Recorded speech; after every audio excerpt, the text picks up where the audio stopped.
Our readings seem really spot on this weekend. And I say that because sometimes, the readings seem to kind of, I think the readings always has something to say to us on Saturday evening or Sunday. Sometimes it kind of talks about the world situation. Sometimes it's like something that's deep in your heart about something. But today I think it's got something to say for our local situation. Lord, open the door for us. These 3 weekends together, our friends and neighbors from St. Michael's and St. Jude's are going to be coming and worshiping together. And, some say the readings, when they come out, they're always kind of a coincidence. Oh, Father Joe's just making it up about having something special to say to us today. No, I don't believe in coincidences at all. I believe the church gives us readings where it just happens to kind of fit into our situation. Now, Father Donlin was here last night, and how did he say it? He said, this was his month to be at St. Jude's. He was here last night. He said all those people came to follow him.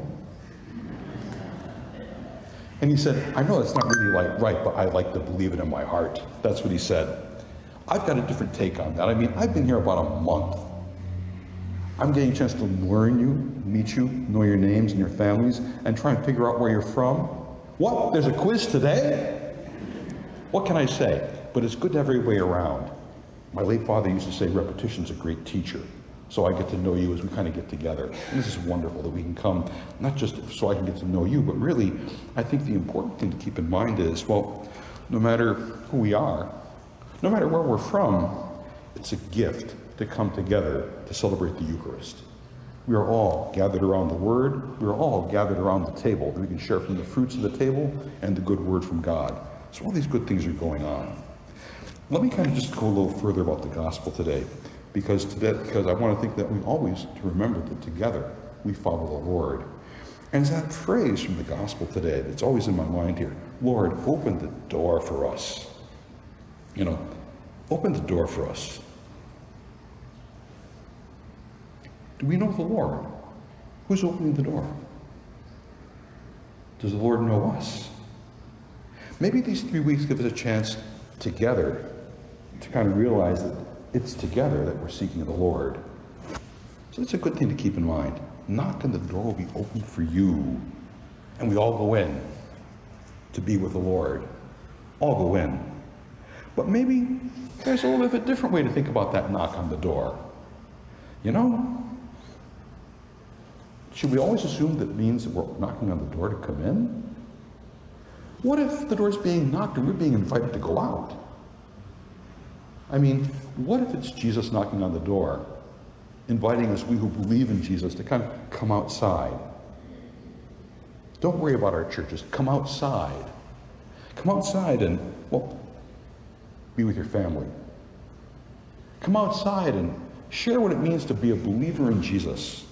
Share all of his good word and good wisdom. Share what it means to be church, to be community, to be people who kind of journey together in prayer, in service, in love. Things to share. Come on outside. Share it. Make it come alive. Care for your family. Care for your extended family.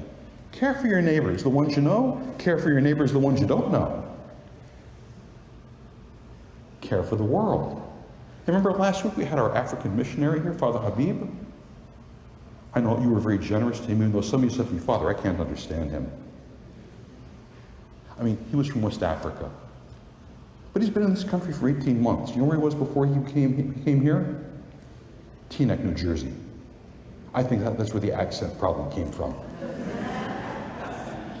But be that as it may, we're called to come out and to think about things. Come out and be Jesus for others. Come out and be church and community for others. A good thing.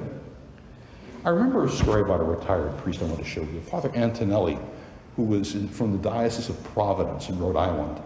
And he used to go out in his retirement, in his early 80s, he'd go out to a nearby park in downtown Providence near the cathedral, where homeless people used to gather. And he'd go out with a shopping basket. I don't know how he acquired the basket. They say don't leave the parking lot with it. But he's out there, and he's passing out sandwiches.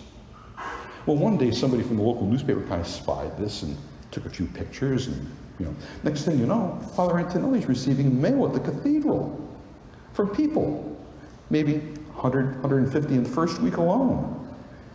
Father Antonelli, this is great. Here's a donation for your good work. A couple of rainy days came. Hey, it rains in Providence, like it does here too.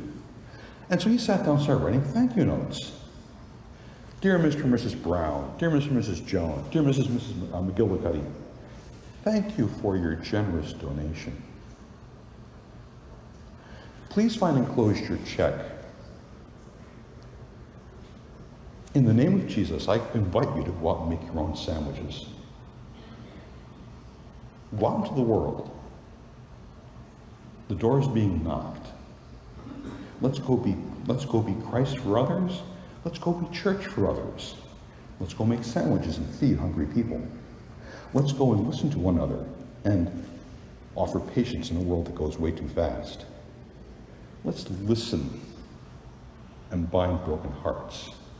Let's be present to people in illness and maybe even as they approach death, and be with them to offer them prayer and perhaps consolation.